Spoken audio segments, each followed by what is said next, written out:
السلام علیکم ناظرین، میرا نام رضوان شاد ہے اور آپ دیکھ رہے ہیں میرے یوٹیوب چینل رضوان شاد ویلوز۔ ہاں تو ناظرین، ایک لمبے عرصے کے بعد آپ سے انٹریکٹ کرنے کا موقع مل رہا ہے، تو ویلوگ بنا رہا ہوں۔ تو ویلوگ بنانے کا جو آج کا جو پرپز ہے میرا، وہ ہے جناب آپ تک ایک ضروری انفارمیشن پہنچانا، ایک ضروری پیغام پہنچانا۔ وہ جناب میرا پیغام آپ کے لیے یہ ہے کہ میں پچھلے دنوں پاکستان میں تھا، تو تقریباً 10 دن پہلے میں واپس لوٹا ہوں۔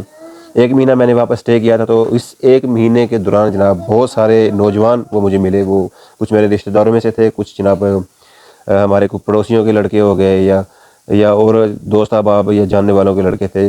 تو ان سب نے مجھ سے ایک کامن سوال پوچھا۔ وہ سوال یہ تھا کہ بھائی ہم نے ترکی آنا ہے، اور ترکی کے حالات کیا ہیں، وہاں پر ہم جناب کتنا کما سکتے ہیں، کتنا بچا سکتے ہیں، سکہ کتنا بڑا ہے، تو وہاں کے رہائش کے کیا معاملات ہیں، تو یہ ساری انفارمیشن ہمیں دیں۔ تو میں نے جناب ان کو بڑی خلوص نیت کے ساتھ اور بڑی ایمانداری کے ساتھ میں نے ان کو جناب گائیڈ کیا۔ میں نے ان کو بتایا کہ ہاں بھائی ترکی کے یہ حالات ہیں، یہ چل رہا ہے، تو آگے آپ نے فیصلہ خود کرنا ہے۔ تو جو میں نے جناب ان کو بتایا، جو انفارمیشن ان کو دی، تو میں نے سوچا یہ چونکہ یہ مسئلہ تو ہر کسی کا، ہر نوجوان کا ہے، حکومت کی ستم ظریفی کی وجہ سے آپ کو پتہ ہے کہ جتنی پاکستان میں بے روزگاری ہے، جتنی جناب تنگ دستی ہے، نوجوان مایوس ہو چکے اور وہ موو کرنا چاہتے ہیں ادر کنٹریز میں۔ تو لوگوں کے پاس سرمایہ ہے نہیں ہے، جو خواہش رکھتے ہیں یورپ جانے کی، تو وہ یورپ جا نہیں سکتے۔ وہ سوچتے چلو کسی ایسے کنٹری جاتے ہیں جہاں پہ خرچہ بھی کم ہو اور کمائی بھی ہو اور آؤٹ پٹ اچھا ملے۔ تو ترکی بھی لوگ ایسا یہی سمجھتے ہیں کہ شاید یہاں پر جانا قدرے سستا ہے، تو یہاں پہ یعنی کہ پیسے کم لگتے ہیں جانے کے، وہ بھلے وہ انلیگل راستہ اختیار کریں یا لیگل۔ تو جناب ان کے لیے میرا کہنا یہ تھا کہ اگر آپ جناب، پہلی بات آپ کو بتا دوں کہ یہ ویڈیو ان لوگوں کے لیے نہیں ہے جو انویسٹر ہے۔ انویسٹر کا جو سروائیول اور طریقے کا ہوتا ہے، تو اس نے جہاں جانا ہے وہ اس کے جناب سروائیول کا، اس کے جناب گزر بسر کا طریقہ کار، اس کا معیار کچھ اور ہوتا ہے۔ لیکن یہ میری ویڈیو جو ہے وہ بالخصوص ان لوگوں کے لیے جو مزدور طبقہ ہے، جو کوئی ترخوان ہے، کوئی لوہار ہے، ویلڈر ہے، تو اس اسکلز کے لوگ جو ہیں جنہوں نے آگے مزدوری کرنی ہے، تو ایسے لوگوں کو کام ترکی میں کام کی کوئی جناب وہ کمی نہیں ہے، کام مل جاتا ہے۔ لیکن جناب جو تو ہے لیگل سٹیٹس والے، تو یہ جناب بات ان کی ہو رہی ہے اس وقت، کیونکہ انلیگل کی کوئی گارنٹی نہیں ہے، کیونکہ انلیگل جو ہے اس کو تو لوگ روٹی ٹکر پہ بھی رکھ لیتے ہیں، تو وہ بیچارہ بلیک میل ہو کے اپنا برا وقت گزارنے کے لیے یقین کریں 2 وقت کے کھانے پہ بھی کام پہ لگ جاتے ہیں۔ تو یہ لیگل لوگوں کی بات کر رہا ہوں، جو جن کو یہاں پہ جو 17,000 لیرہ سیلری ہے، جو کہ سرکاری اجرت ہے، یعنی کہ مزدور کی تنخواہ ہے، تو اس کو وہ آئے گا تو اس کو اتنی ہی تنخواہ ملے گی، یا کوئی تھوڑا کوئی کاریگر ہے یا کوئی اسکیل ہے، کوئی ویلڈر وغیرہ ہے، تو اس کو 1,000-2,000 لیرہ اوپر بھی مل جائے گا۔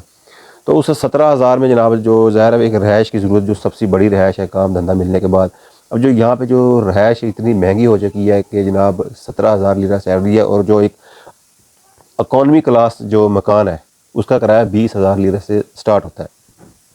اب بھلا 1,000 لیرے میں سے اب 20,000 لیرہ اس نے 17,000 لیرے میں سے 20,000 لیرہ اس نے کرایہ کہاں سے پے کرنا ہے؟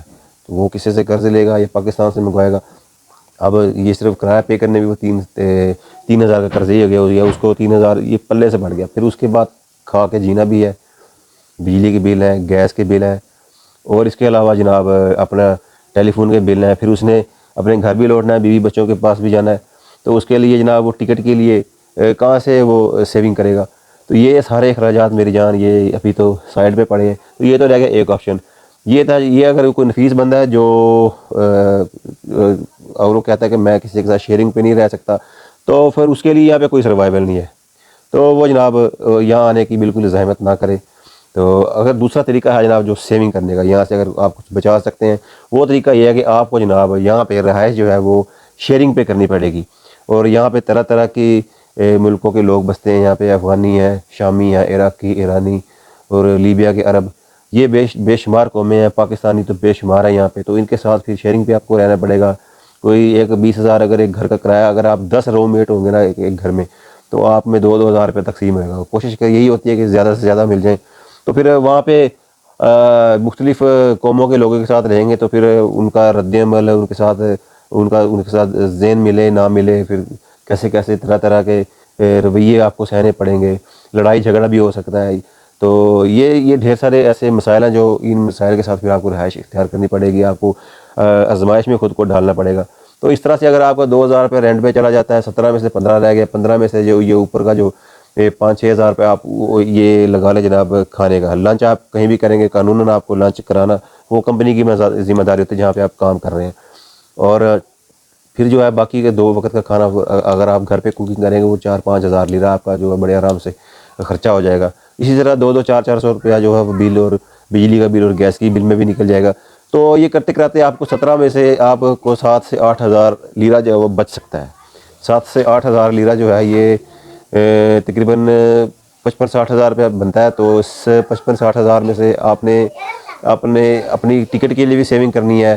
تو اور بھی ضرورتیں ہیں. یہ تو میں نے آپ کو بلوں کا اور کھانے کا نکالا ہے. اس کے علاوہ آپ کے ٹیلی فون کے خرچے, آپ کی جو ٹریولنگ ہے, تو اس ٹریولنگ آپ کی فیکٹری کی دکان کتنی دور ہے آپ کچھ نہیں کہہ سکتے. آپ کو 2 بسیں بھی چینج کرنی پڑ سکتی ہیں, آپ کو 3 بسیں بھی چینج کرنی پڑ سکتی ہیں. آپ کو کوئی کنفرم نہیں ہے کہ آپ کا جو ٹریولنگ کا فیئر ہے وہ کتنا ہوگا. تو یہ کرتے کراتے جناب آپ کو بڑی مشکل سے 35 ہزار 30-35-40 بس اتنا ہی آپ کو بچ سکے گا. تو اس میں سے ہی آپ نے جو ہے وہ گھر میں بھیجنا ہے. تو یہ 35-40 ہزار کے لیے اتنی بڑی آزمائش میں پڑنا, پردیس کاٹنا, بیوی بچوں سے گھر والوں سے دور رہنا, اذیت, اور یہاں پہ جناب طرز زندگی بہت سخت ہے. آپ نے اپنے کپڑے خود دھونے ہیں, کھانا پکانا خود ہے, گھر کی صفائی آپ نے خود کرنی ہے. اگر آپ نے کسی جگہ 8 بجے پہنچنا ہے تو پہنچنا پتہ نہیں کتنی آپ کو صبح کے جناب 5 بجے اٹھنا پڑے. انہیں 2 گھنٹوں میں آپ نے اپنے کپڑے دھونے ہیں, استری کرنی ہے, دوسرے کام بھی نمٹانے ہیں. پھر شام کو آپ نے آتی آپ نے سو جائیں.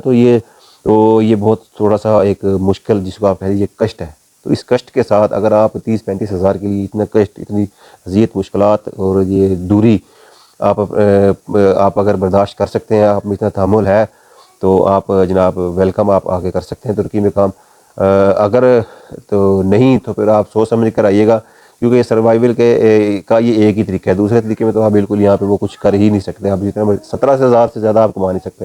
اگر کوئی کسی کو اوور ٹائم کسی نے آپ سے لگوایا ہو مہینے کا 2-3 ہزار اوور ٹائم کا بھی آپ کو مل سکتا ہے, لیکن وہ کبھی کبھار ہوتا ہے. اگر کبھی ہو, اگر لگاتار ہو, تو آپ اتنی زیادہ مشقت آپ کا, اتنا تو انسان لوہے کا بھی نہیں ہوتا کہ آپ اتنی مشقت کر لیں کہ روز آپ 9 گھنٹے نارمل ڈیوٹی کے علاوہ 3-4 گھنٹے آپ اوور ٹائم بھی لگائیں. تو آپ خود کو اذیت میں ڈالنے کے بجائے اگر 30-35 ہزار 40 ہزار آپ پاکستان میں کما سکتے ہیں, تو میں تو آپ کو یہ مشورہ دوں گا کہ آپ موو نہ کریں ترکی کی طرف. ہاں, اگر آپ نے یورپ جانا ہے تو یورپ کے لیے آپ ایسا کر سکتے ہیں. اگر آپ کا گھر پہ گزارا ہے تو آپ ترکی میں رہ کے یورپ کے لیے 3-4 سال میں پیسے اکٹھے کر کے پھر آپ آگے موو کر جائیں, یا گھر سے منگوا کے چلے جائیں. اب ترکی میں وہ رجحان رہا نہیں ہے. لوگ یا تو واپس چلے گئے ہیں یا پھر آگے موو کر چکے ہیں. اب یہاں پہ جو پاکستانیوں کا بالخصوص جو سٹے ہے وہ سٹے نہیں ہوتا. تقریباً کوئی بھی اب یہاں پہ رہ کے وہ کمانا نہیں چاہتا. یہاں پہ مہنگائی کافی زیادہ ہے. آپ اندازہ لگائیں کہ 1 کلو گوشت پاکستان میں آج بھی ترکش لیرے میں 95 کا ہے, 95 لیرے کا ہے, اور یہاں پہ 500 لیرے کا 1 کلو گوشت ملتا ہے. آپ یہاں پہ حساب لگا لیں. آپ نے اگر یہاں پہ گوشت کھانا ہے تو سمجھیں آپ 5 پاکستانی جو ہے وہ 5,000 روپے کا کلو گوشت لے کے کھائیں گے, ٹھیک ہے. اور 5,000 روپے کا جو ہے وہ پاکستان میں کتنے کلو گوشت ہو جاتا ہے یہ آپ خود اندازہ لگا سکتے ہیں. تو جناب یہ تھی آج کی ویڈیو. اگر آپ کو پسند آئی تو ویڈیو کو لائک ضرور کر دیجیے گا, چینل کو سبسکرائب ضرور کر دیجیے گا. اللہ حافظ.